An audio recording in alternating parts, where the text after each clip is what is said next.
পৰকীয়া প্ৰেমিক প্ৰেমিকা আৰু পাকিস্তানী সন্ত্ৰাসবাদী কেইটাৰ মাজত একো পাৰ্থক্য নাই শুনিবলে হয়তো বেয়া লাগিছে কথাটো শুনিলৈ কমেন্ট কৰিব হিৰৰ খেন্দুৰ কাৰোবাৰ জীৱনৰ পৰা নাইকিয়া কৰি দিয়া ৰঙা ফুটটো নাইকিয়া কৰি দিয়াটো কিমান অপৰাধ হ'ব পাৰে সেই কথাটো নৰেন্দ্ৰ মোদী ডাঙৰীয়াই বুজাই দিছে ভাৰতে বুজাই দিছে পাকিস্তানৰ সন্ত্ৰাসবাদীয়ে আমাৰ ভগ্নীসকলৰ এই যে হিৰত লৈ খেন্দুৰ আমাৰ যি হিন্দু পৰম্পৰা ৰীতি-নীতি পন্থা সেই খেন্দুৰ শেষ কৰি পেলাইছিলে সেই পাকিস্তানৰ সন্ত্ৰাসবাদী আৰু যোৱাকালি তাৰ এটা সাংঘাতিক ধৰণৰ এয়াৰ ষ্ট্ৰাইক হ'ল মই ভাবো এনেকুৱা ষ্ট্ৰাইক মোটিভেশনাল ভিডিও বনাই সমাজক বিপথে পৰিচালিত কৰি আনৰ সংসাৰ শেষ কৰা আনৰ এগৰাকী ফুল কমলীয়া ছোৱালীৰ জীৱনৰ পৰা খেন্দুৰকন শেষ কৰি দিয়া মানুহকো একে ধৰণে শাস্তি দিব লাগে বুলি মই ভাবো মোৰ ভিডিওটো আপোনালোকৰ অলপ বেয়া বেয়া লাগিব পাৰে কাৰোবাৰ হয়তো মই কথাৰ কৰবাত নহয় কৰবাত উদ্দেশ্য আৰু বিশ্লেষণ ৰাখি মই এই কথাখিনি কৈছো মই মাতৃসকলৰ কাৰণে এই ভিডিওটো বনাইছো মই দেউতাকসকলৰ কাৰণে এই ভিডিওটো বনাইছো মই দাদাকসকলৰ কাৰণে এই ভিডিওটো বনাইছো ভায়েকসকলৰ কাৰণে এই ভিডিওটো বনাইছো আৰু পঢ়ি থকা ছোৱালীবিলাকৰ কাৰণে মই এই ভিডিওটো বনাইছো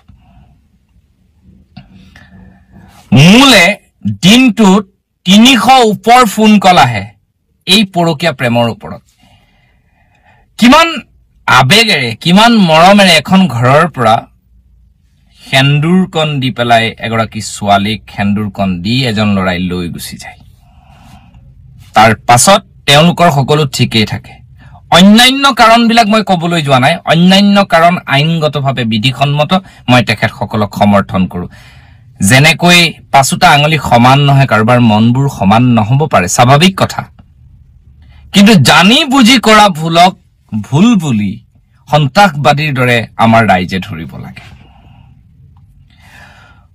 ধুনিয়াকে চলি থকা সংসাৰ এখনৰ মাজত এজনী ধুনিয়া ছোৱালী আহি খুমাই শেষ কৰি দিয়াটো কোনো কাৰণতেই গ্ৰহণযোগ্যতা নাই কাৰোবাৰ ঘৰত নিজৰ পত্নী আৰু স্বামীৰ মাজত কিবা ব্যক্তিগত কথাত মনোমালিন্য হৈ ডিভোৰ্স হৈছে কব লগা নাই কাৰোবাৰ শাহুৱেক শহুৱেকৰ লগত মিলামিলি নোহোৱাকে ডিভোৰ্স হৈছে কব লগা নাই পৰিবেশৰ লগত মিলিব পৰা নাই ডিভোৰ্স হৈছে কব লগা নাই কিন্তু আজিকালি 95% এই ডিভোৰ্স হ'বলৈ গৈ আছে পৰকীয়া প্ৰেমৰ বাবে পাকিস্তানী সন্ত্ৰাসবাদীৰ দৰে ইহঁতবোৰ বহু ছোৱালী দেখিছো ফেসবুকত মোটিভেশনাল ভিডিও বনাই মোৰ বিৰুদ্ধে ভিডিও কয় লিখে দুটামান লাইক দুটামান কমেন্ট জীৱনৰ কাৰণে অতি আৱশ্যক কথা নহয় মই যদি আজিৰ ডেটত ভাবো লাইক আৰু ভিউৱাৰ্স কমেন্ট মই ভৰাই দিব পাৰো জিটি কৰিলেই হল কিন্তু সেইখিনি ইটালৈকে কৰা নাই কোনোবাই ভাবিব পাৰে যে মোৰ কথাকিটা জিটিত পৰিছে তেনেকুৱা দৰ্শকো নালাগে তেনেকুৱা সমাজ সংস্কাৰকো নালাগে তেনেকুৱা বুদ্ধিজীৱীও আমাক নালাগে আৰু আমি নদী আৰু নাৰী জাগ্ৰত শক্তি অসম খুলিছো এটা কাৰণে জিমানলৈকে পাৰিছো বহুতে মোক মেছেজ কৰি থাকে দাদা মোৰ সমস্যাটো সমাধান কৰি নিদিলে দাদা আমুকৰ সমস্যাটো আপোনালোকে আধাতে এৰি দিলে আমুক তামুক ঢেই কিবা কিবি তুমি নিজেই সংগঠনত প্ৰথম জয়েন হোৱা নাম্বাৰ ইতে নিবিচাৰিব হোৱাটছআপত মেছেজ কৰিব সংগঠনৰ সদস্য হ'ব জিলাৰ সভানেত্ৰী সম্পাদিকাই আপোনালোকক সহায় কৰিব প্ৰথম তাৰ পিছত আমাৰ কেন্দ্ৰীয় কমিটিলৈ আহিব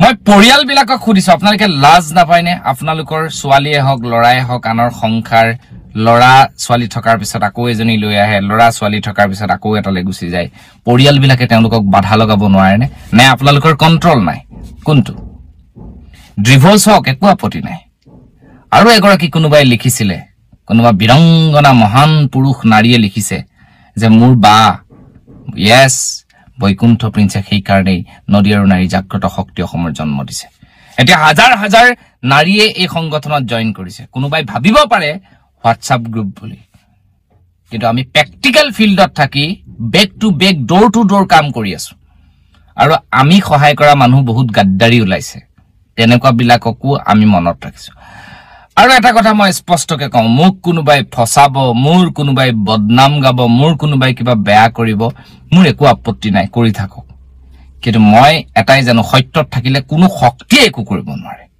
সেইখিনি মোৰ বিশ্বাস, সেইখিনি মোৰ আত্মবিশ্বাস আছে। গাড়ীত বহি বহি ভিডিঅ' বনাই মই যদি ভাবো মোৰ শুটিঙৰ ভিডিঅ' বনাই থাকো কন্টেন্ট মোৰ কাৰণে বহুত ভাল কন্টেন্ট এইবিলাকতকে, এইবিলাক কৰিলে মানুহৰ শত্ৰু বাঢ়ে, এইবিলাক কৰিলে মানুহক বেয়া পায়, বেয়া এসোপা মানুহ গোট খাই লৈ মোক বেয়া কৰাৰ চিন্তা কৰে। কিন্তু এটা ইন্টাৰেষ্টিং কথা, ভাল ভাল মানুহ বহুত আহিছে, বহুতে সহায় কৰিছে। মই আপোনালোকৰ বেয়া চিন্তা কৰি পেলাই নদী আৰু নাৰী জাগ্ৰত শক্তি অসম খোলা নাই, আপোনালোকৰ ভালৰ চিন্তা কৰি খুলিছো। মোৰ নিজৰ ভালৰ কাৰণে চিন্তা কৰিছো, ময়ো চঞ্চল, মোৰো যাতে তেনেকুৱা নহওক। যদি আপোনালোকে বুজি পাইছে তেনেহলে বুজি পাওক, যাতে আমাৰ সমাজখন থাকক। সাৰ্জিকেল ষ্ট্ৰাইক এইবিলাকতো হ'ব লাগে। আজি নৰেন্দ্ৰ মোদী ডাঙৰীয়ে যেনেকে কৰিছে, অসমৰ মুখ্যমন্ত্ৰী ডাঙৰীয়ালৈ মেমৰেণ্ডাম দিলো, এতিয়ালৈকে কোনো ধৰণৰ উত্তৰ পোৱা নাই। আৰু যিদিনা আমি উত্তৰ আমাৰ ডেট উকলি যাব সেইদিনা কিন্তু ৰাজপথত কিন্তু অস্থিৰ হ'ব, তেতিয়া কিন্তু আমাক ক্ষমা কৰিব।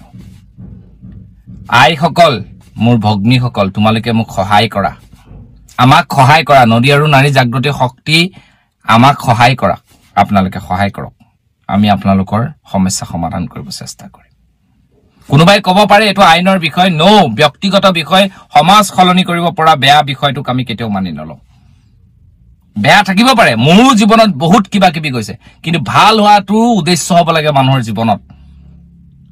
মই আকৌ কৈছো, ডিভোৰ্চ মানুহৰ জীৱনত এবাৰ নহয়, দুবাৰ, তিনিবাৰো হ'ব পাৰে, কিন্তু নিয়ম মাফিক হ'ব লাগে কথাবোৰ। আনৰ ভৱিষ্যত ধ্বংস কৰি, আনৰ শিৰৰ সেন্দুৰ আৰু ফুট কাহিনী পেলাই নিজৰ আখৰিক তৃপ্তি পূৰণৰ কাৰণে যিবিলাকে কৰে, সেইবিলাক কেতিয়াও ভদ্ৰ নম্ৰ সমাজ ব্যৱস্থাটোত কোনোবাই দুটামান লাইক পাব পাৰে ফেচবুক হোৱাটছআপত, কাৰণ 1000 1 মিলিয়ন ভিউজ আৰু 1 মিলিয়ন লাইকৰ কাৰণে মানুহ আজিকালি মৰি থাকে, নাপায়।